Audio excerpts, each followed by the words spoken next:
Uh, What's going on, guys? Welcome to In the Zone. I'm your host, Garrison Roy, and today we're going to have a very awesome full-length interview. But if you're new to the podcast, we have different shows within the show, right? So we do have In the Zone, of course, but we have rants, which are vents or hot topic discussions that I just kind of go into and talk about what's going on in the world of baseball. And then mental minutes are all those quick mental game hacks to help elevate your performance, and then also deep dives, which I'm sure we'll get into a lot of today as well within the interview, just getting into small little intricacies of different zones of training, like throwing zones, strength training, recovery zones, all different types of ways and how you can elevate that performance. And if you have any questions, topic suggestions, feel free to text us below or reach out to any platform you see this on. But without further ado, we're going to go ahead and bring on Anthony Casciola. What's going on, my man? How's it going, my man? It's good to see you again. Yes, sir. Well, glad we connected. I think we connected with was a former teammate of yours, Sherwood. Yeah, yeah, Yeah. I was working with him on some shoulder stuff, and I was just programming him for free, honestly, just because I love the guy. And then he sent you what I was writing for him, and you were like, "Yep, this is a DAC guy. This is a dude who works with DAC Back Performance." And and now now you're running DAC throwing, man. That's awesome. Love it. I'm doing the throwing programs for him. Yeah, it's pretty cool. That's awesome. Well, yeah, dude, tell me a little bit more of the story, the back end of kind of how you got to where you are now, because obviously doing really cool things with the DAC throwing, but um, some people may or may not have seen that viral video of you coming back from your surgery, but go ahead and unpack that a little bit for us. Yeah, so I played at UNC Charlotte. It was a great experience, and then velo started dropping pretty fast. Didn't think anything of it at first, How much and of a velo drop was it? it was pretty bad. I came in throwing like 95, and then it dropped. The first year was healthy, and then after that it started going into like 92, 91, 88, and then I got back at campus in the fall of 2023, I believe, and I was throwing bullpens at like 83. And it Wow. was So it was like a slow trickle and it, then it slowly just went down. I remember talking to my dad about, how much the velo had dropped, and I thought that an injury was on the way, is what I thought. I thought that my body was compensating for something. well, it's trying to protect itself, right? Yeah, and it turns out my labrum was probably torn the whole time. I was just very like asymptomatic in terms of pain, but it wasn't really working well at all. But yeah, I got back to campus in 83, and I'd always been known as like a hard worker there. So people were like making jokes. Even my coach was making jokes like, "Oh, Cass didn't work that hard over the summer. He's throwing low 80, because they were like, "Oh, he's gonna be back. He'll be throwing like 95." And then like a week later, I felt like a pop. Yeah, it was pretty Hmm. bad. It was a rough pain. I didn't like that. Um, Did you feel like you lost any range of motion or just felt the pop and then the velo I, go? I don't think it was a range of motion loss at all. It really was fascinating because when we look at the elbow and we think of like how acute those injuries can be with the elbow, the shoulder it can diminish slowly kind of over time. It seems like Mhm. just from what I've experienced with guys kind of online, it seems much more chronic than the elbow. I do think elbow injuries are chronic, obviously, like the Sure. compensation leads to it and workload and it'll build up and then boom. But Starts a the lot with the pain, younger guys too, where they may yeah, not be aware of what they're throwing through. They think it's just yeah. soreness. I think it was just more of a pain thing that was very interesting with me. Like the elbow is normally like up, pop, you hear it, MRI, TJ, right? But the shoulder can have a lot of different, diagnoses, and people can kind of just say like a scapular issue or something. And then, but yeah, it was pretty bad. And then MRI, torn labrum, that was rough to hear for sure, right? And then rehabbed for probably 8 or 9 months, just pretty like general like physical therapy. Did not work, had to shut down a few times trying to throw through that. And then the big kind of like How did you uh know it didn't work? Was it just the pain, it got worse in like daily life, I would say. Like it wasn't really I ended up getting surgery because of my daily life. So baseball had become kind of like an afterthought, and it wasn't even about that anymore. I just couldn't like function. So it was clear that from Couldn't the roll over in your sleep and you still had, yeah, yeah, yeah, from the physical therapy and trying to throw through it numerous times, it tore more and more and more. Um, hmm and that's when the news hit. I had surgery, posterior labrum surgery, and I woke up to a nurse telling me I got 10 anchors, which I had never heard of before. So yeah, that was that was where, so when you yeah, talk about like the video that I know what you're talking about, that, I came back on it. I think the reason why like social media kind of did, well here and there was because of the whole 10 anchors thing. Like I mean, yeah. I'd go to physical therapists who were working for 40 years in their occupation. They had never heard more than like six in Right. person. I've heard of 6 and then they had to do it again and then Yeah. 5. So like 13 or, maybe some more on that. It was like 12 to 13 total Yeah. I've had all at some once. guys, I have two guys that I'm coaching right now who have had double labrum surgery, and both of them were typically like 4 to 6 anchors, and then they'll kind of take them out or like renew them and then put like 7 in. So they kind Mhm. of clean it up a bit. And so yeah, it was kind of an anomaly there. And we'll talk about like I went to Cressy as an intern, and the staff there were like, they came up to me, and players came up to me and were like, "Wow, you're that 10 anchor kid, aren't you?" So like You already had that connotation. I had a surgeon for a professional baseball organization DM me before I was with DAC, like just on Instagram. And he literally was like, "Did they actually put 10 in your arm?" Like it was fascinating. Like it's like a Wow. 50-year-old surgeon. So it was a pretty Like, weird, yeah, here's the report, buddy. Here's it was our, yeah, it was weird. And like I kept looking over the report, and like it was just such a uh it hurt to like look at. I didn't want to think about it. And then um the transition into DAC was a long way. I rehabbed locally and with my team, and they did a great job. I just didn't think it was enough for what I had done in terms of sure. procedures. Well, So and I yeah, think just me also playing and coaching through there, I think that what gap you're filling is the gap that's been missing that I've seen all across the board, where it's like, hey, there's a return from surgery to general population movement. yep. And then there's a whole nother section of return to sport, which is like, hey, Mhm. you're getting ready to throw. But that gap there is very unknown waters, where like, especially if some of these surgeons or even coaches, they've never had surgery themselves, they don't know what they're going through. They don't know, Mhm. hey, like if your arm feels like shit, maybe you need to do something else before you just continue to keep throwing through the pain, especially through a return to throwing phase, right? Yeah, no, I completely agree. It was the rehab itself for me was like a piece of cake. It was kind of like uh, It put me in a was built for general population Yeah, though. it was it put me in a false sense of security. My daily life was fine, which I'm thankful for, by the way. And I've talked to my surgeon about that. Like I am, it wasn't a bad thing that he did. He just opened me up, and he was like, "Well, we got to fix this kid." I don't blame him at all. I've talked to him about that in person, and but throwing was terrible. And then I got an internship with Tread up the road because I'm a Charlotte native. And then I learned a lot there. And they hooked me up with Brady at DAC Performance and Health. And this was in January of this year. And I sat down with Brady just like this on call, and he was going to do my rehab remotely when I was 9 months post-op. So I did 9 months post-surgery on top of the 9 months of the pre-op rehab. Wasn't going well. Sat down with him, and he was like, "Who's going to do your throwing program?" And I was like, "I'm going to do it myself."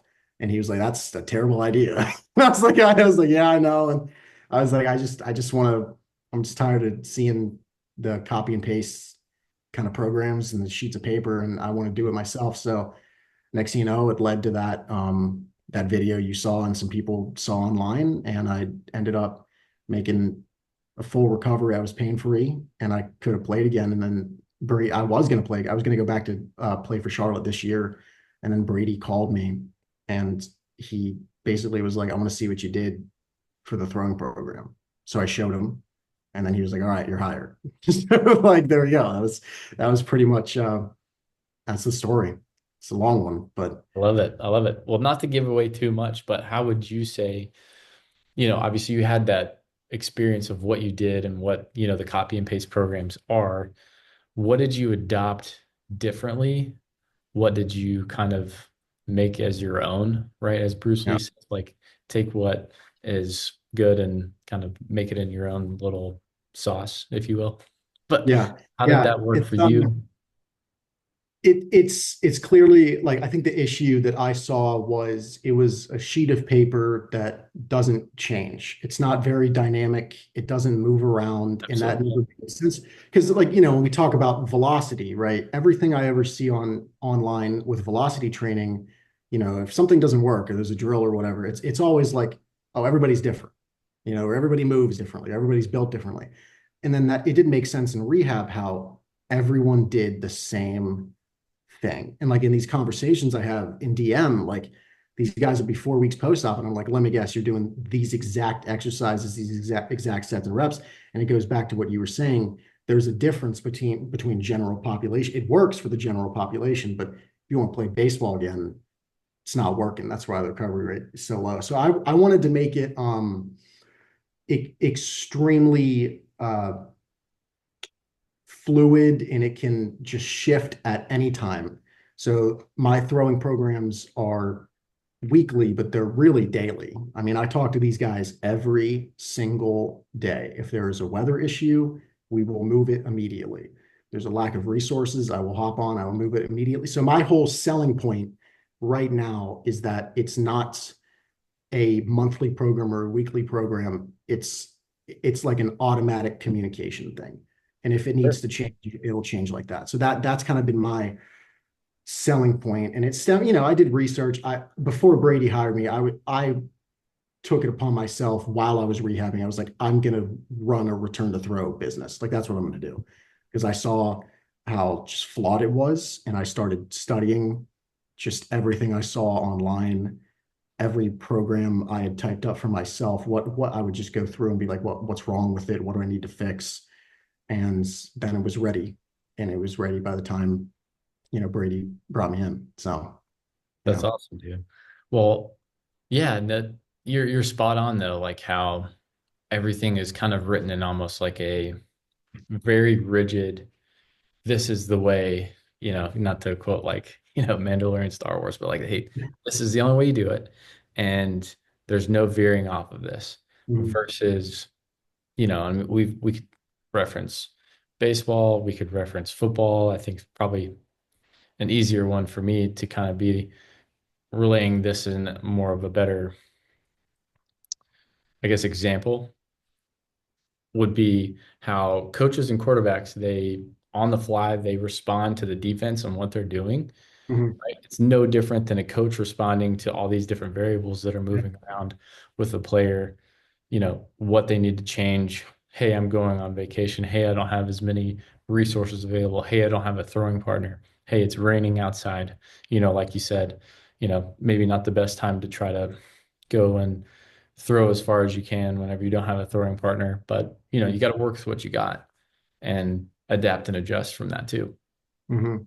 Yeah, that's it. You hit it spot on, and that's something that I will say it does take a lot of time, and that's what I wanted because um I think communication is such an issue I've seen in this remote sector personally.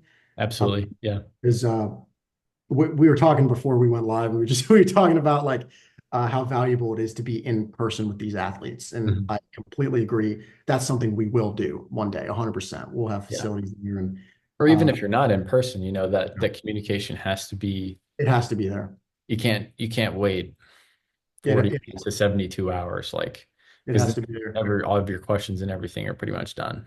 Yeah, Right. You don't need especially to be responsive, like, hey, I texted you at 1 a.m. and then, be able to respond right back. Like that's a little toxic, but I agree. No, I agree. And we have those conversations, but at the same time, there's times where I'd say probably like 80 to 85% of my clients right now are injured or had an injury in the past and we're getting through it.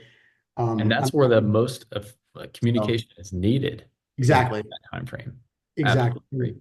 That's something that, I want to strive for with like future coaches that we bring in, regardless of if it's just return to throw or velocity. I want to make sure that no matter how big it gets, I want to make sure that there's always a communication there, right? And because and I it stems from like that's what I struggled with like in my career is like when I was in pain, it felt like when I would text people or like ask for help, felt like I'd have to wait days.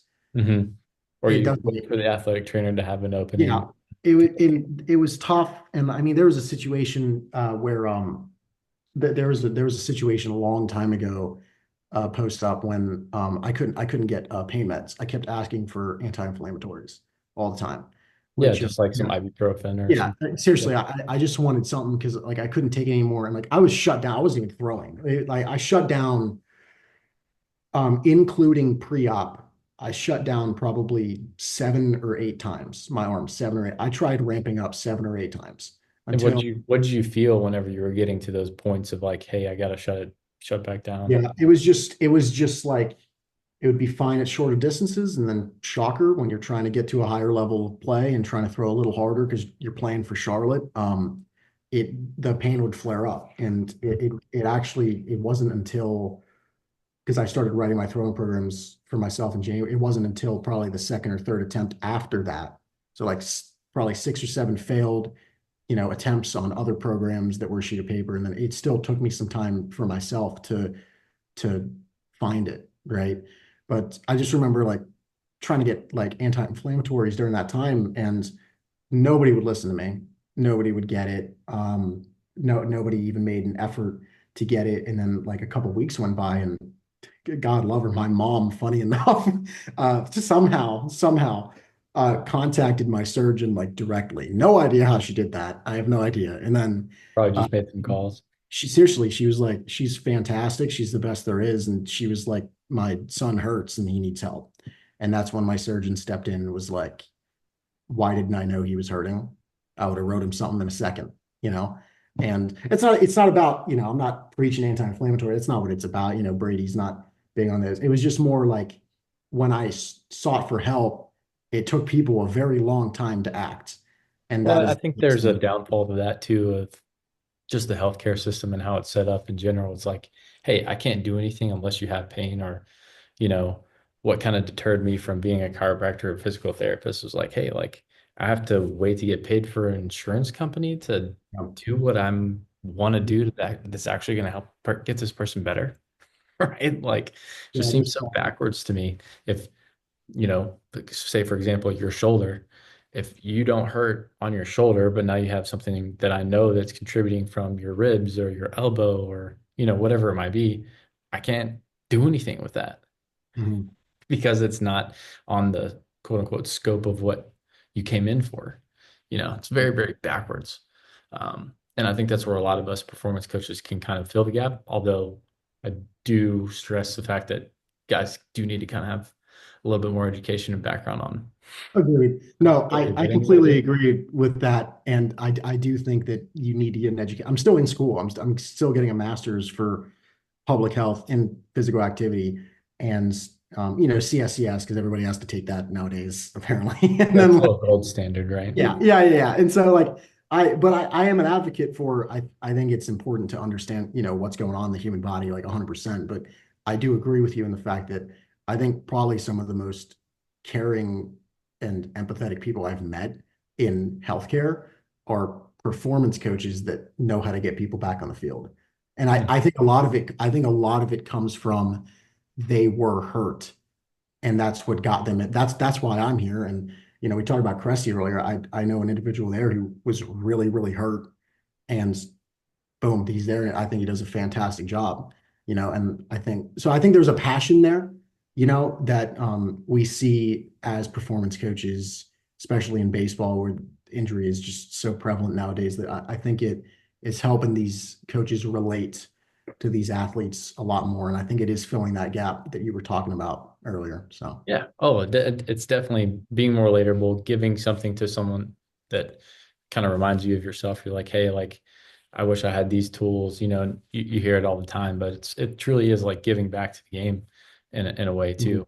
Um, so much to the point where I was like, and me personally, whenever I first started coaching, I was too enthralled in that I didn't even do some of my own training. So that's where I started to like hire out, and I was like, hey, I need to do something for myself here and not just put a lot of other athletes before myself, Yeah. and all of us coaches, no one has it all figured out with in any aspect. You gotta ebb and flow and learn how to kick ass in life regardless of whatever you're at. But there's I guess the Dunning-Kruger effect, if that makes sense, of coaching, where you think you have it Yep. all figured out and then you don't. And Then it doesn't work. Yep. yeah. Yep. 100%. And so I'm sure, especially now from you, you're like, hey, I threw 95 with 10 acres, like this is the way. But really it's like, hey, I actually know very little and I need to know a lot more I agree. Yeah. of And what's going on with each individual guy because it's going to be different for each guy too. I agree. And I keep that in mind because I teach in a very anecdotal way and I try and explain, my experiences. And sometimes athletes, they'll have a really rough day with their exercises and they'll send me numbers like, oh, I only got 7 seconds on this, or like, oh, it sucks. What a bad day. And I'm like, dude, like I got 5 seconds back when I did that. Like I was in the same boat, right? So I try and keep that in mind, especially in performance, especially in public health, where information and education changes like every 5 years, it seems. Like, look at plyo balls. That's the best one. Nobody knew what those were when they first came out. Nobody Yeah, was, 10, 15 years ago, that was and then now it is, it cutting is, edge. it is everywhere. And now we're kind of in that, like what you said, it's just up and down. Like now people are against it, and it's I'm just one of those that I'm not completely against it, but I'm not going to give it to you for the sake of giving it to you. yeah, I agree with that. Yeah, I don't think you should just randomly assign things just to assign it. I do agree with that. But it's just like baseball is just so fascinating in the sense that everything works and nothing works at the same time. Yeah, And that's very true. that does not mean anybody's wrong and it doesn't mean anybody's right, which is Yeah, when you can't have that, we were talking about this before, like a God complex or savior complex too, right? Like if you think you are the only one that has all the answers to everything that's going on, like, dude, you're missing the boat so much when it comes to even just learning, being a lifelong learner. Like if you think that, oh, hey, I just took this test, for example, you mentioned the CSCS. It's like, hey, I have this, so now I know everything about yeah, everything. exactly. Not It's necessarily true, man. You're just getting started.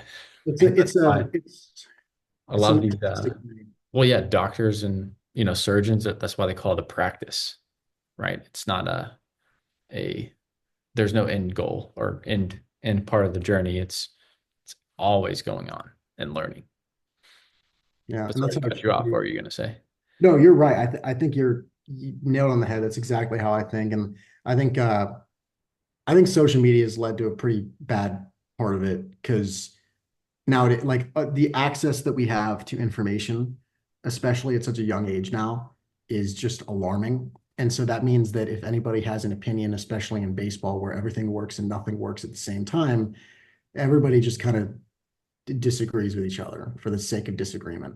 And Hmm. that's something I've tried to bring a lot of like awareness to, like when I say the God complex, because I've used that word before on my page. That's that's something that you and I have talked about before. And I think that uh some people, we just got to let the ego go a little bit, and that's Yeah. something that I want to do is like when I talk to my athletes, like guys, like I got hurt.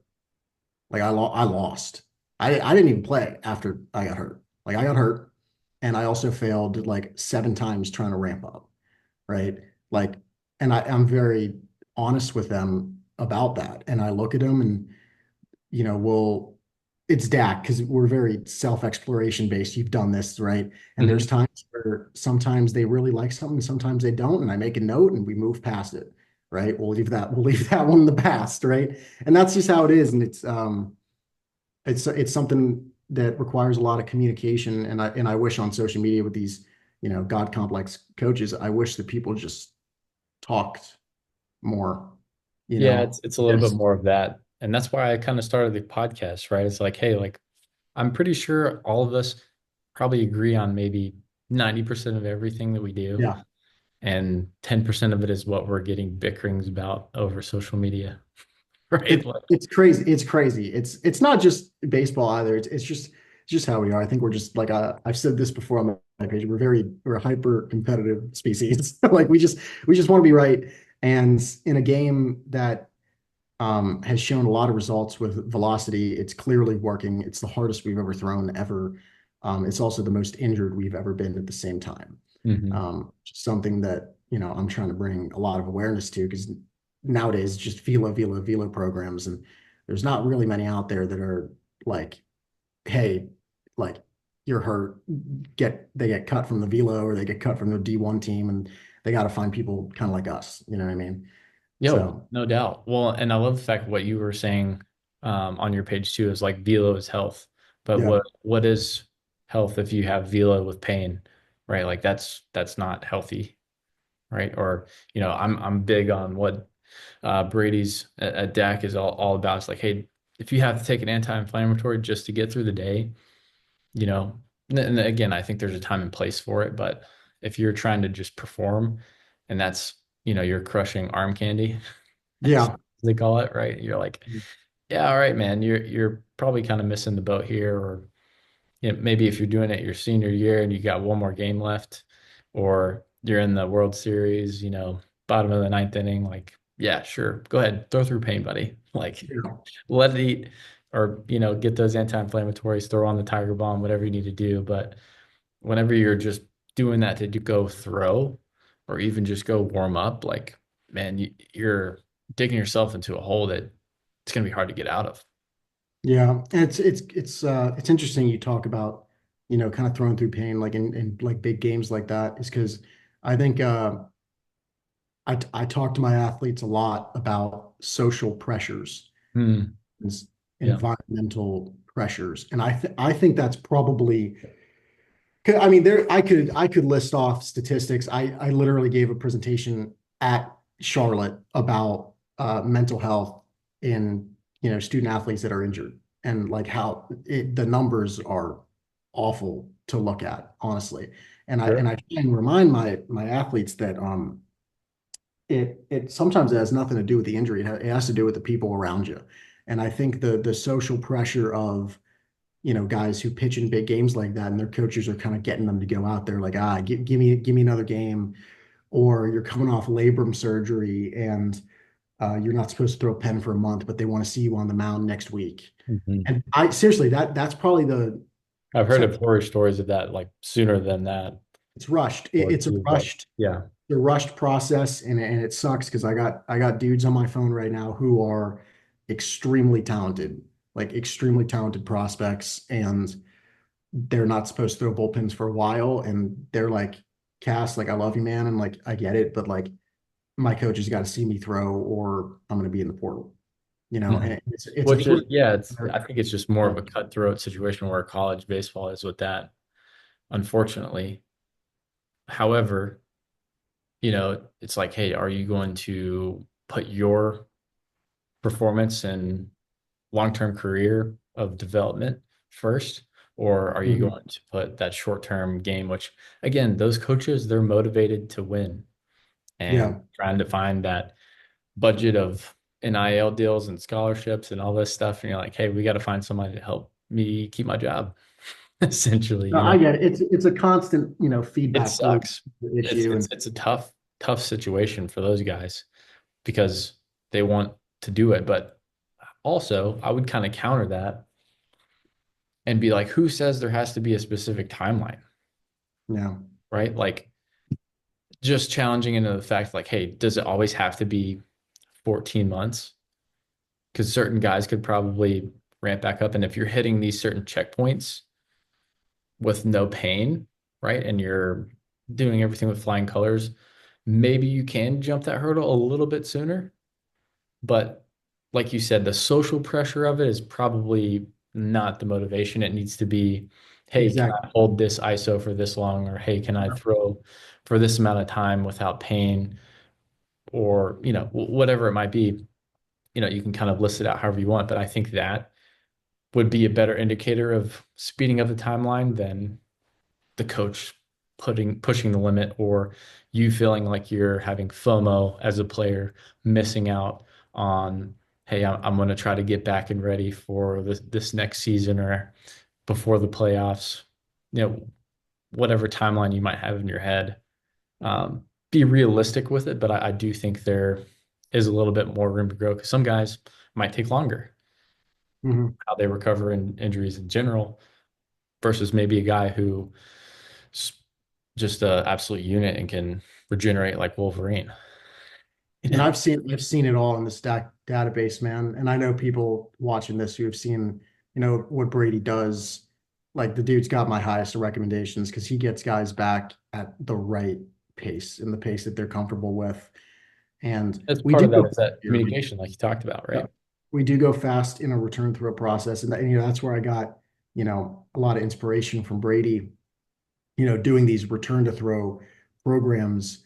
Um, with a lot of dynamic changes all the time, like whether we do it daily, more structured daily, or like weekly, but nothing past that. It's always just like it has to change constantly to fit where you're at the specific day. And that's what I got from Brady. And that's why his rehab is so successful and it's booming for him, is because it's every single day that dude will sit down at a laptop and make sure he reads every single bit of feedback for all the guys that he has. And that's why he does what he does, and that's why he's going to continue to be successful there. And I think you nailed it on the head where, like, it. I think the social pressure of rushing guys back should not be taken into account for it. It should simply just be metric based, Hmm. able to hit these certain ranges of motion, or do you have pain? I think it's that simple, right? And I think every comment that a coach makes, every pressure that you get from a teammate outside of that should not be included in whether whether or not you throw a bullpen on Thursday. Like honestly, I don't think that should matter at all. But it's hard. Oh, It, no it is doubt. hard. It's hard to get that across to people because I was very fortunate at Charlotte because my coaches were fantastic. They didn't rush me a second. I said, I want to do DAC. They said, you got it. I want to do my own throwing. You got it. Take as long as you need. There are days where I'd be like planning to throw bullpens. They'd get a catcher ready. They'd get track man out. I'd say, guys, it hurts. I got to bang it. They'd be like, all right, all good. Catcher, go do BP, track man, put it up. Those guys are awesome, right? But Right. not, unfortunately, not a lot of people have that experience that I did. That's what I've noticed coaching these guys online. Yeah, So, it's very sad, but even that, I would have been the guy that probably would have just kept going like, oh man, these guys already like set everything up yeah, for me. Like I'm gonna have to that's at the least try problem. to do a couple throws. That's the problem. No, I know. Yeah. I'm right there with you. And I think that's, Or, maybe you have too high of expectations for yourself, and we could go down this whole mental health rabbit hole, that zone, right? Of the mental side of the game. But even just life in general, right? Like if your identity is so much in how successful you are. And I think, you know, probably going back to some of the vital stuff that Brady talks about too, but you got to be a human first. Human. yeah. You're not just uh, a baseball player, you're a person who plays baseball, right? Oh And man. early on, probably like high school for me, that was really hard to get through my head. I was like, no, like it, major league or die. Like there's no plan B. There's nothing else going on, right? And had too much of an attachment to that outcome that, me coming and running into an injury, right? Like crushed me. I was like, oh man, the world's gonna end. Like, what am I gonna do?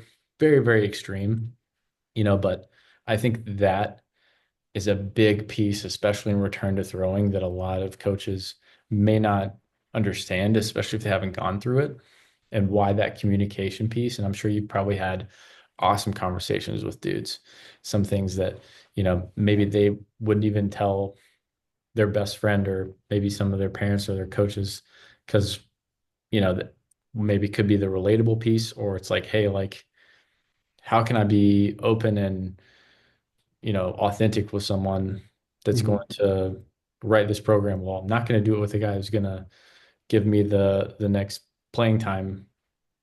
I'm not going to do it for, my buddy who I'm also trying to beat out for a position, Mhm. right? Like sometimes you get a really good opportunity to open up and kind of bring that out of them a little bit.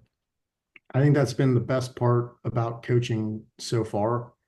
And I know you agree with that entirely. And that's why I'm excited to, to see parts of the game like that you've seen because you've seen it. You've seen the ups and the downs of it. And I think by far the best thing about it is probably the relationships. Like it really is cool. And it's nice to be a part of it now that I'm not on the field, because being Mhm. on the field, like everybody loves being a part of that. But yeah, you're correct. We will talk about things that have nothing to do with baseball, and they will never tell their teammates or their parents, and I like that because I don't they do not call me coach. I do not allow that. I do not want to hear sir ever. Seriously, it's just Anthony, it's Cass, it's dude. That's the kind of relationship I've always kind of wanted. Breaks down that barrier of like Yeah, authoritarian versus, hey, I'm yeah, a collaborator with you in this yeah, entire process. yeah. It's that God complex that you don't want to have. Mm.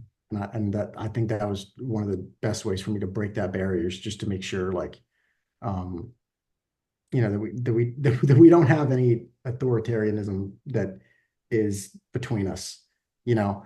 Um, and so it'll be interesting, like, um, as I get older. I've thought about that too, is because like now I'm like like a lot of guys that train with me know who I was before DAC. They saw Right. the 10 anchor thing you did. That's where Clayton, that we mentioned earlier, that showed you my program. He saw it. He's going through his battle against labrum surgery now, right? So like everybody kind of knew who I was, but it'll be interesting, like in 20 years when that like kind of like dies a little bit. um, It'll be interesting to I think see it how. all depends on your fruit, right? Like Yeah, I've said this time and time again. It's like, hey, if you produce good fruit or good results in this aspect, other guys that you're coming in touch with have good return to throwing experiences. It's all going to be word of mouth. It's going to be, hey, like you need to go see this guy.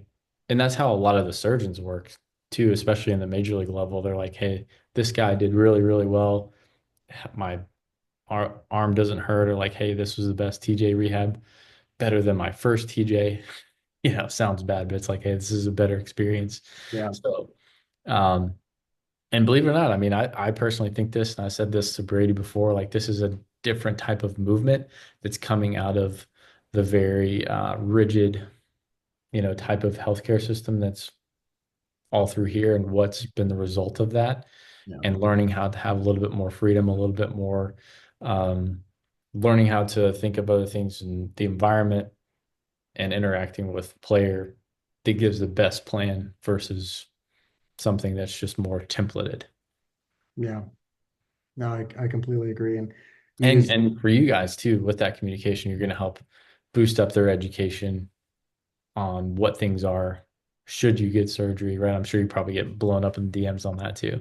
it's unbelievable. Seriously, it's if I get a DM, the first question will always be like, "What's an impulse?" Which is like everybody will Yeah. always do that. You gotta just have a video and you just I like go. it's just the videos don't even do it justice. It takes a long time to explain. I know it looks weird. I was in the same boat when I first started. I learned them from Tread, actually. That's how I gave a presentation Funny on enough. it. Yeah. Before I even knew what Brady like was. I just saw him online. I had no idea he invented them, really. Not invented them, but made The them first push of it. Yeah. No doubt. mainstream in a rehabilitation process. And I've seen, I'll tell you what, because I know physical therapists like across the country now, which is really cool for me. Actually, I will say that. I think that's pretty cool. I got like numbers now, like That's from connections, baby. seriously, like it's awesome because like I look up to those people, and like I recommend people to them all the time. And it's nice to have those connections, and they'll text me and they're like, I just want you to know, like we just adopted, using some of that methodology and those ideas that you've posted. It's pretty cool. And Mhm. That's where I think a lot of the pushing the envelope and innovation is coming from, is guys who learn how to think for themselves, and yeah, like exactly what you're doing is posting it. Hey, it may not be right, may not be wrong, like, but we're putting it out there and sharing it, and at least letting people know, like, hey, this is what we're doing, this is what worked. Try it, make it however you want, or completely scratch it and, blow me up in the comments. Oh yeah, that happens too. That's the other DM part, and the other comment part is, a lot of criticism, which I've learned to just kind of. I used to. Let it It's roll off your back, man. Yeah, I don't know if it's a maturity thing, but I used to like really, it used to really bother me like when I was younger. And I don't know, like now it just I don't really think about it. I think the reason why I don't think about it is because unfortunately the same people that I get criticism from are the same people that'll DM me, and unfortunately they have no idea what to do with. So that's the Sure. concerning thing. So we talk A about lot of it education. is kind of them projecting their insecurity of like, oh, hey, like this doesn't work, or maybe something else of what's actually bothering them. Like, Yeah, no, could it be something that are yeah, like, oh, it can't be that easy, or hey, I tried this, or my favorite one was the one guy like stomping his foot on the ground with the impulse. Oh, yeah, we'll talk about. Well, I will say first, I'll talk about that.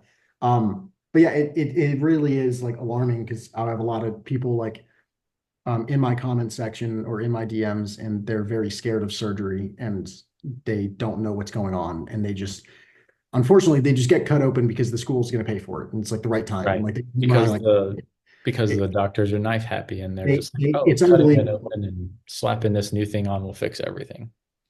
I mean, Not but always true, but yeah. there, but number one is always like, what is an impulse? And number two question is, what is an anchor? And nobody has any idea what that is. And it's fascinating how in a world where we have laptops and phones, you could look it up in like 2 seconds, and nobody really does. I don't really know what is wrong in that culture aspect, but before I got surgery, I did a lot of research, and I sat down with my surgeon beforehand, and I was like, I don't know what an anchor looks like, but I've heard about it and I don't want that many. That did not work. That conversation did not work. But like I have conversations with people all the time simply for free because they'll DM me and they're like, hey, I got surgery in like 2 days. They'll call the labrum like a muscle, or they don't know what an anchor is. And I'm like, this is my number. I want you to call me like right now. And I just want them to know like what's going to happen. And Sure. I'm not giving orthopedic advice. I'm not saying don't get surgery. That's not what I'm saying. Like I got You're being more of a mentor in that aspect too, or I you're just helping them. I just need them to understand that they know what's going to happen. And I need them to know that the day after they get surgery, I need them to do something. I don't care if it's with Brady. I don't care if it's somebody in person. I need you to move your arm.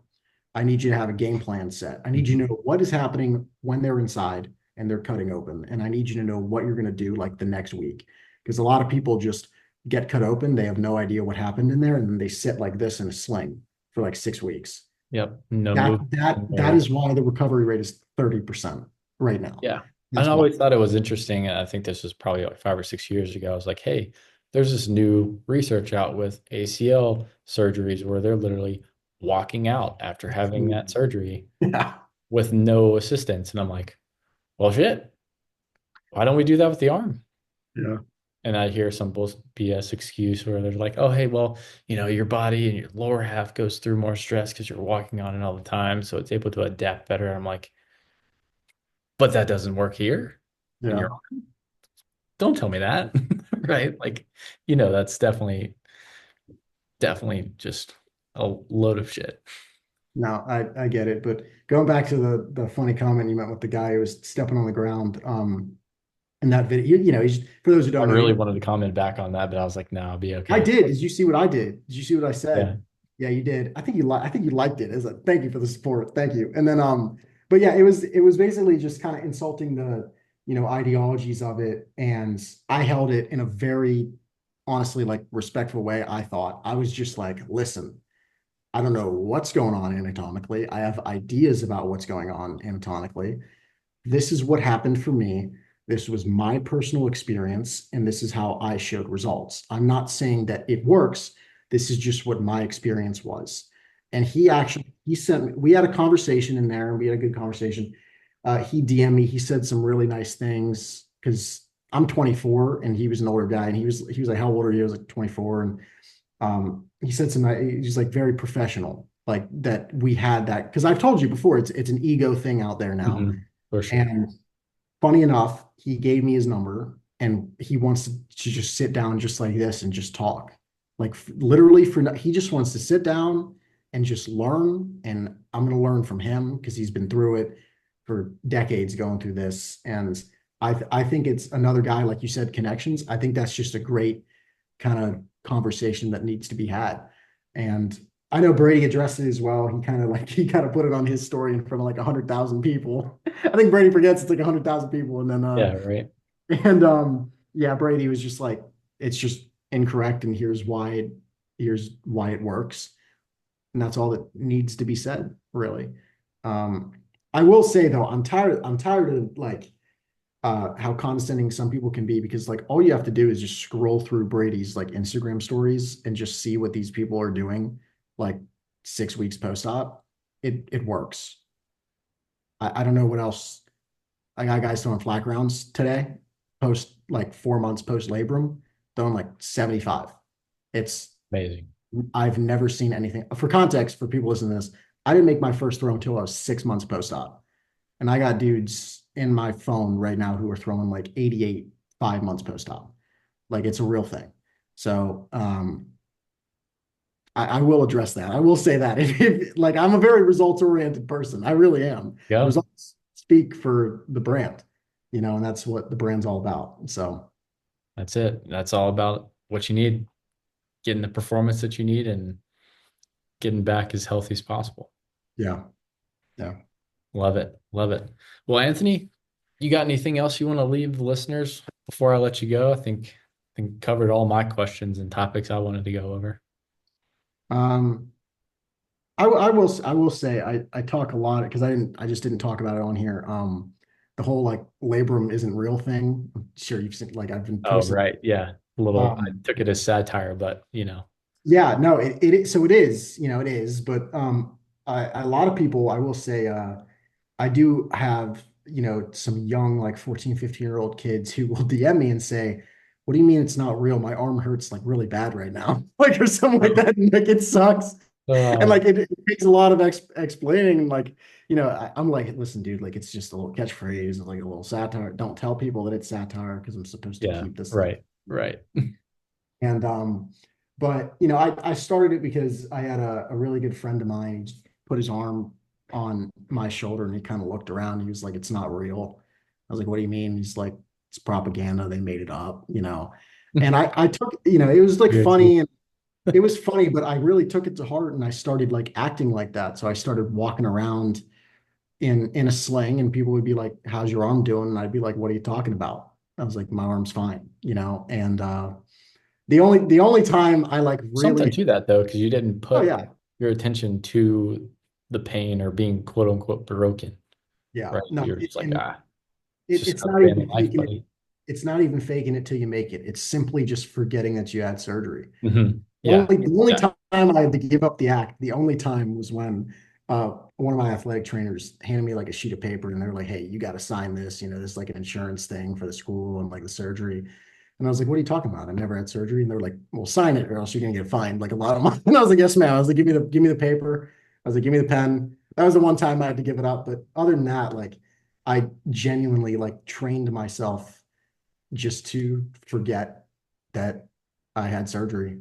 And I still do to this day. Whenever I open up a microwave or I go throw with my friends or bench press, like I forgot, and it's a nice feeling. So just wanted to address that there for for some like 15-year-old kid who's like, what do you mean it's fake? I just had the surgery for it, Yeah, no, so but if it's something that you, again, kind of going back to that identity piece, if your identity and your main identity is within a surgery or procedure, it's pretty low sense of it's worth, bad.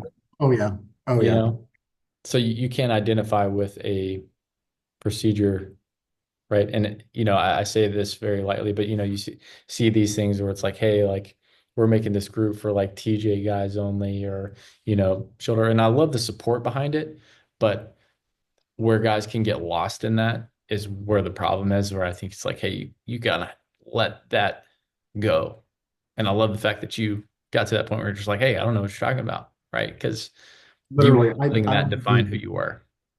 I don't even like to really bring it up too much. The only time I really do these conversations are like when people will DM me and like ask me about it, and then I'll have to, out my process, or like if an athlete needs to talk about it. But really, I don't like to post myself throwing anymore. I just like to kind of leave that like behind and kind of move past it because it sucked. Tell you what, man, being hurt for like 3 years almost in college, in like an elite college baseball team, yeah, not very fun. So I don't really like um Revisit. to Yeah. revisit those things. So you might as well just forget.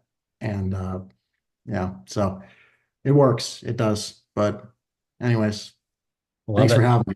Love it. Yeah, dude. Anthony, thanks again for coming on, man. Really appreciate it and enjoyed the conversation. And for those of you listening, stay in the zone.